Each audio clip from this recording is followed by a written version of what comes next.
យើងឃើញថា Women Run នេះយើងឃើញថាបណ្ដាប្រទេសទាំងឡាយហ្នឹងគេធ្វើជាគ្រប់ប្រទេសដែរ Women Run ដើម្បីលើកតម្កើងតួនាទីរបស់ស្ត្រីក្នុងសង្គមហើយនឹងលើកទឹកចិត្តគ្រប់វិស័យក្នុងសង្គមជាតិរបស់យើងដែរតួនាទីរបស់ស្ត្រីយ៉ាងសំខាន់ណាស់អញ្ចឹងយើងបានរៀបចំព្រឹត្តិការណ៍នេះឡើងនឹងដើម្បីក្នុងគោលបំណងលើកតម្កើងតួនាទីរបស់ស្ត្រីយ៉ាងសំខាន់របស់ស្ត្រីក្នុងការចូលរួមយ៉ាងសំខាន់ទាំងលក្ខណៈគ្រួសារផងទាំងលក្ខណៈសង្គមផងពីព្រោះស្ត្រីអ្វីដែលបុរសធ្វើបានស្ត្រីធ្វើបានដូចគ្នាបុរសយើងរត់10គីឡូក៏ស្ត្រីរត់10គីឡូ21គីឡូស្ត្រីរត់21គីឡូ Full Marathon 42ក៏មានស្ត្រីចូលរួមជាច្រើនដែរបើអញ្ចឹងតួនាទីស្ត្រីនេះយើងឃើញថាមានសមត្ថភាពនៅក្នុងហ្នឹងពីព្រោះយើងឃើញថាស្ត្រីនៅក្នុងសង្គមលះបង់ច្រើនអញ្ចឹងទេយើងឃើញថាការរៀបចំព្រឹត្តិការណ៍នេះគឺជាបំណងប្រាថ្នារបស់គណៈកម្មការយើងជាយូរមកហើយព្រឹត្តិការណ៍របស់យើងឃើញថាមួយឆ្នាំទៅមួយឆ្នាំកាន់តែកើនឆ្នាំនេះ 4000 ឆ្នាំក្រោយអាច 5000 6000 7000ឡើងទៅអញ្ចឹងទេនេះជាគោលដៅដែលយើងខិតខំប្រឹងប្រែងដើម្បីចលនាកាន់តែចូលរួមកាន់តែច្រើនយើងឃើញថា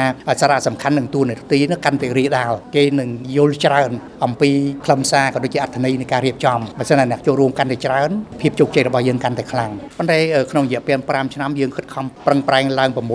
8000កាន់តែច្រើនកាន់តែល្អប្រសើរកាន់តែជោគជ័យភាពជោគជ័យរបស់យើងគឺអាស្រ័យទៅលើអ្នកចូលរួមបានច្រើនការរៀបចំរបស់យើងនឹងបានជោគជ័យឬអត់គឺអាស្រ័យអ្នកចូលរួមច្រើនអញ្ចឹងយើងខិតខំផ្សព្វផ្សាយលើកតម្កើងតួនាទីនិងតាក់ទាញកីឡាករកីឡាការិនីជាស្ត្រីក៏ដូចជាមានការឧបត្ថម្ភពីបុរសចូលរួមឲ្យកាន់តែច្រើនប្រសើរអញ្ចឹងទេគោលដៅរបស់យើងក្នុងរយៈពេល5ឆ្នាំខាងមុខនេះ6 7 ឬ 8000ខិតខំប្រឹងប្រែងឡើងបើថា 10000 គឺភាពជោគជ័យអានឹងជាបំណងប្រាថ្នាដែលយើងខំប្រឹងបើថាមួយឆ្នាំវាកើនតិចក៏ជាការមិនល្អប្រសើរដែរកាន់តែច្រើនឡើងគឺយើងឃើញថាភាពជោគជ័យក្នុងការផ្សព្វផ្សាយក្នុងការលើកតម្កើងតួនាទីរបស់ស្ត្រីក៏ដូចជាខ្លឹមសារអ្វីមួយជើងចង់បាននោះគឺវាបានសម្រេចបានដោយសារការចូលរួមបានច្រើនបាទ